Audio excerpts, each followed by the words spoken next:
Today, we're tackling an urgent and critical topic: climate change and global warming. We'll explore what they mean, their impact on the planet, and most importantly, how we can adapt to this changing environment.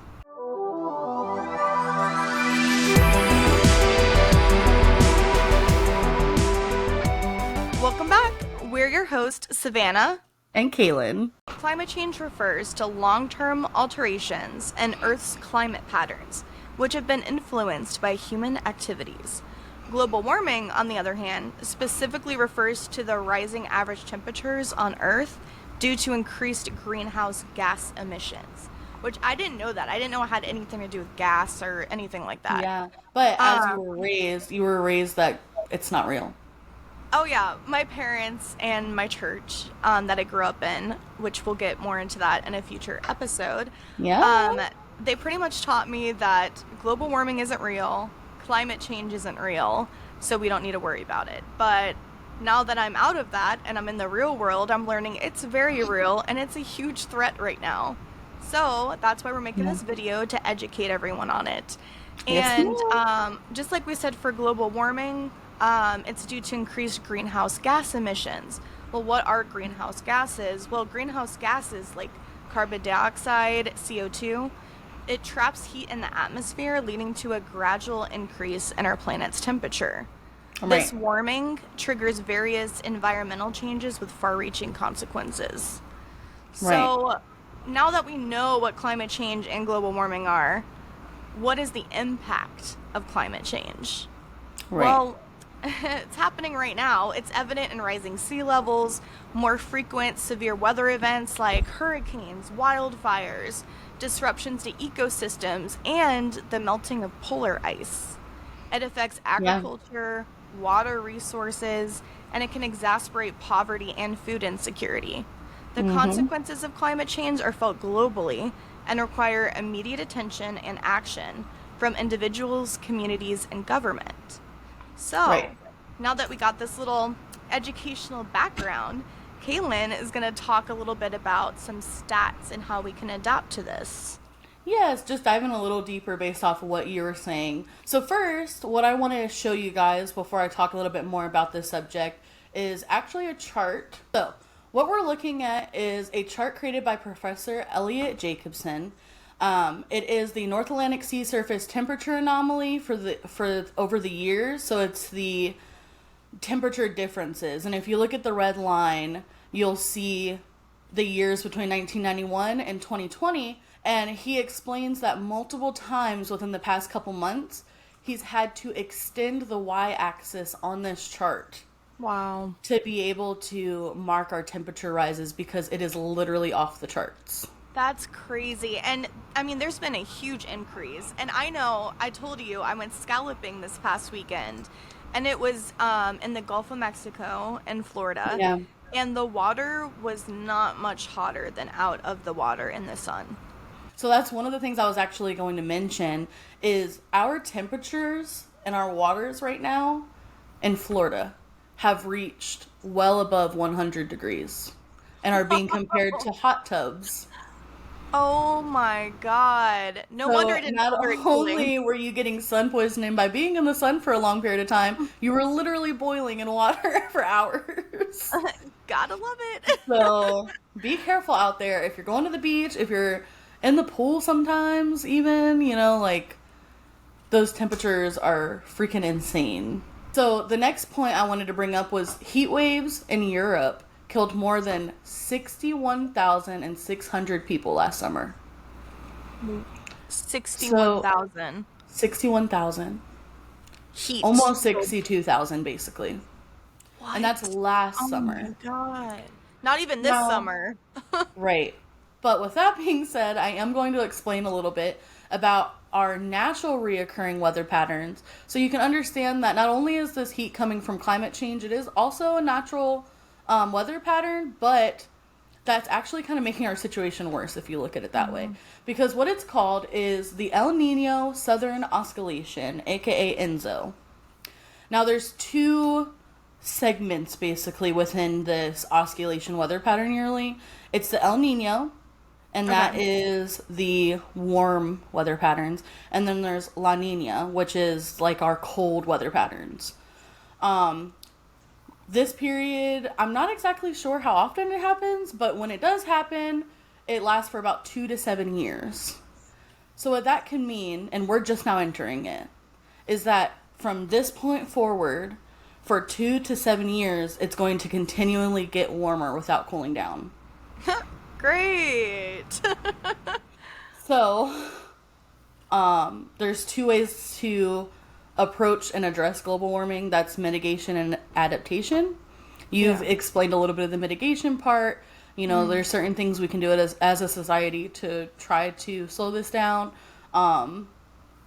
A lot of it's out of our controls, unfortunately. However, I did want to point out that I was watching this show on Netflix.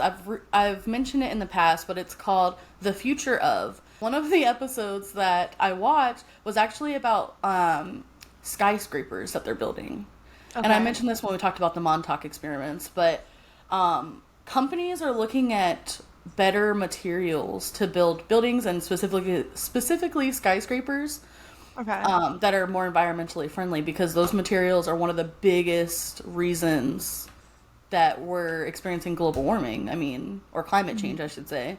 I also seen that companies are making clothes that are more environmentally friendly, Yeah. which I'm super excited about, and I hope that they have plus size options.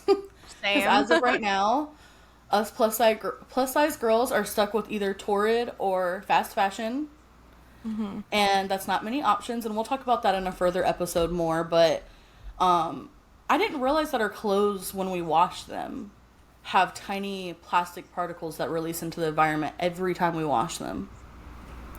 I didn't know that either. I learned Yikes. from the show. Oh, So wow. that's why one of the reasons I found the show so interesting because they talk about what we're looking at now, what we can expect from the future, and like ways we can change it and ways that they are progressively working towards changing it. So is that You know, all fashion or clothing or fast is it fashion mainly. okay? It's clothing that has materials like polyester, Mm, those type of materials, which nowadays you're finding them more frequently, not just yeah. in fast fashion, unfortunately.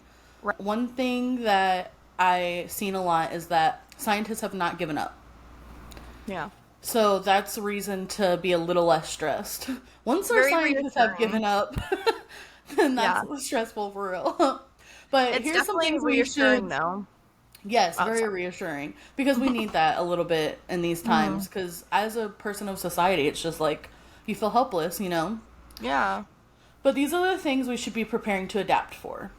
Now, you did mention a few of them. Higher temps. You can stock up on water, buy sun-resistant clothing if possible. Now's an era where we all need to start learning to make our own clothes. That's a suggestion I Mm, have.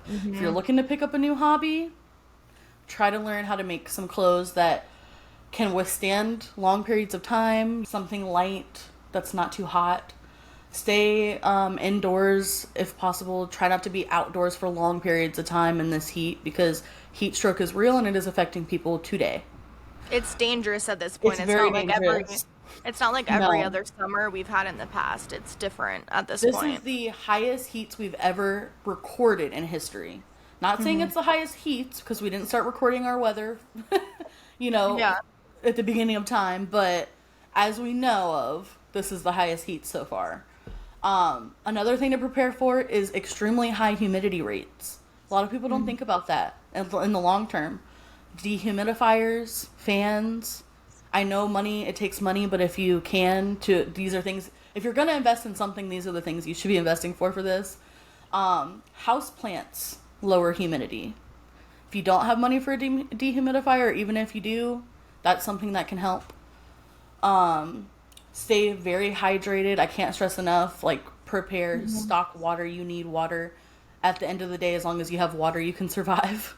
Which I have a recommendation. Like Kaylin said, when I went scalloping this past weekend, I got sun poisoning and severely sunburnt because, I'm pale. It's what happens. Same girl. And I was trying to stay hydrated, but, the hydration was just like crawling out of my body at a rapid pace. It's You were like so SpongeBob when he didn't have water anymore. Literally. So I was like, okay, Gatorade isn't doing it, coconut water isn't doing it. What's gonna do it? So I found this drink called BioLite. And Yes. it's apparently it gives you the same amount of electrolytes and hydration as an IV bag from the hospital. And we're not sponsored, but we could be. Hit us up. Sponsors BioLite. We live in Florida. Right. But honestly, though, I drank 2 of them that day and I woke up feeling amazing. And my sunburn was almost completely gone. I was hydrated again. I had energy. Yes. So, highly You're gonna be out recommend and if y'all, about. yeah, grab one of those BioLites. You can get them on Amazon. I think I Yeah. got mine from Publix. So, there's a Yeah, you lot can of get them places you in can. like stores, some gas stations, I think, even. Yeah. And if you can't do that, coconut water is another great option. That's Yeah, not or just just water. water. At the end of the day, just drink some water, add some lemon, add some cucumber if you want to get fancy with it. Just make sure you have your water as I drink my iced coffee, you know. I haven't had lunch, but Protein shake. another thing that you mentioned is food and water shortages. That's something we need to be preparing for. And as like any prepper will tell you, no matter what you're prepping for, that's the basics. Food and Yeah. water. But crops aren't growing right now. I'm sure you've noticed already there's a shortage of meat in the grocery stores. Yeah. We'll talk about more in another episode, but lab grown meat is now a thing, so that should tell you enough. If you can grow food, not everyone is in that situation where they can, unfortunately, like myself. I want to be.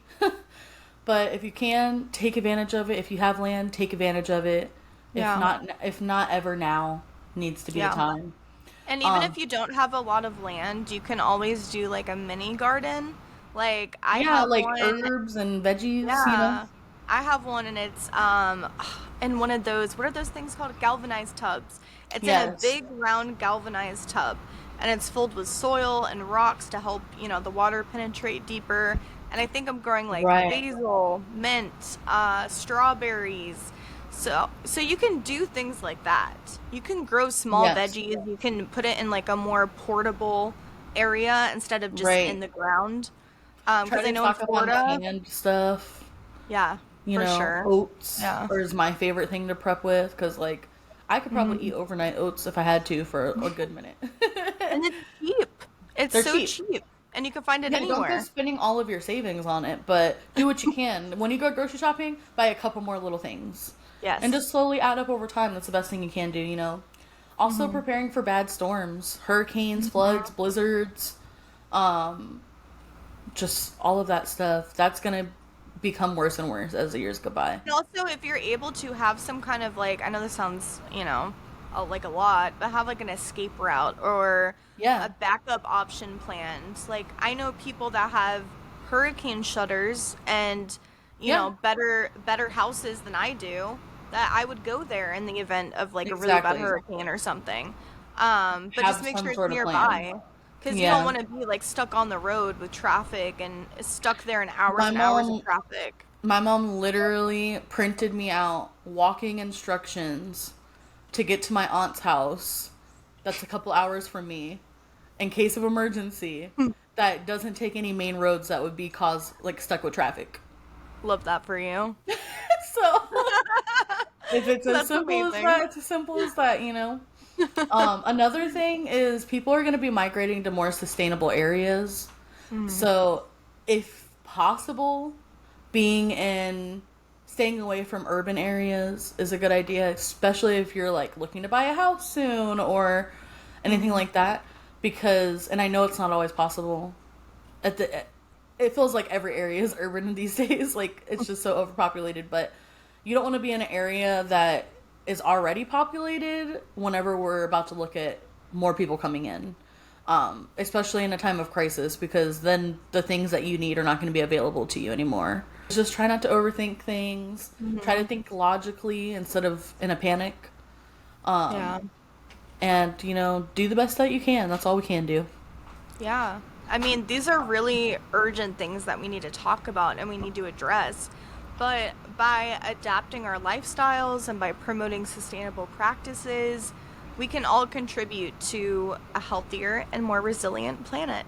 So Right. let's do all we can, to help the planet and to help each other survive and adapt to all these changing environments. And please, if you have any advice or any tips that you've learned, don't be afraid to comment, message us, whatever. I know this can be a topic that people like to argue about, and not even getting into the politics of things or a religious aspect of things or anything like that. The basics of we just want our earth to survive. Yes, you exactly. know?